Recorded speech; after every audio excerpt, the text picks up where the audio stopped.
चला, आता यानंतर दुसरी स्टेज आहे ती आहे सर्वसाधारण चर्चा, जनरल डिस्कशन.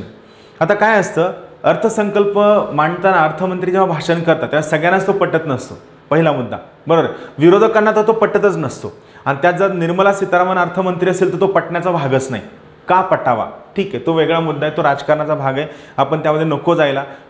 इथं हा अर्थसंकल्प मांडल्यानंतर अर्थमंत्र्यांनी भाषण केलं, त्यावर 3 ते 4 दिवस चर्चा चालते.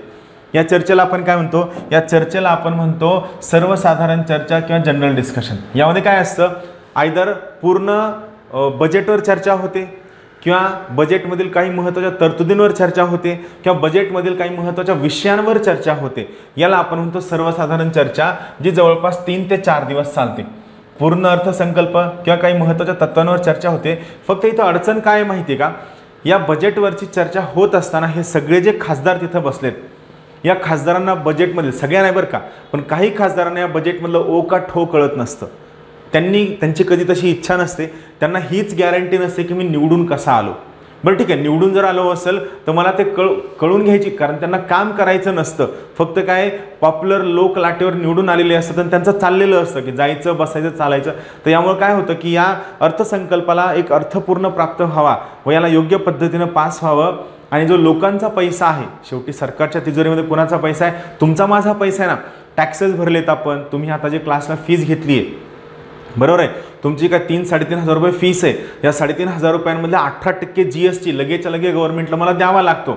18×54 म्हणजे नाही म्हणलं तरी जवळपास 620 रुपये मला GST भरावा लागतो.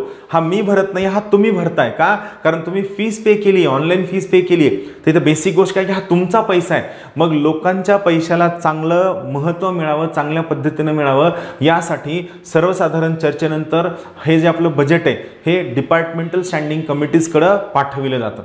आता आपण काय करूया, त्या डिपार्टमेंटल स्टँडिंग कमिटीबद्दल थोडक्यात जास्त माहिती जाणून घ्या, जो थोडासा महत्त्वाचा भाग आहे.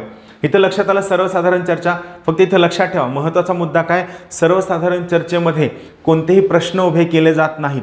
सर्वसाधारण चर्चेमध्ये कोणतीही कपात प्रस्ताव मांडली जात नाही. सर्वसाधारण चर्चा ही नॉर्मल डिस्कशनसाठी असते. आणि सगळ्यात महत्त्वाचा मुद्दा, सर्वसाधारण चर्चेच्या शेवटी वित्तमंत्र्यांना सगळ्यात शेवटी रिप्लाय देण्याचा अधिकार असतो.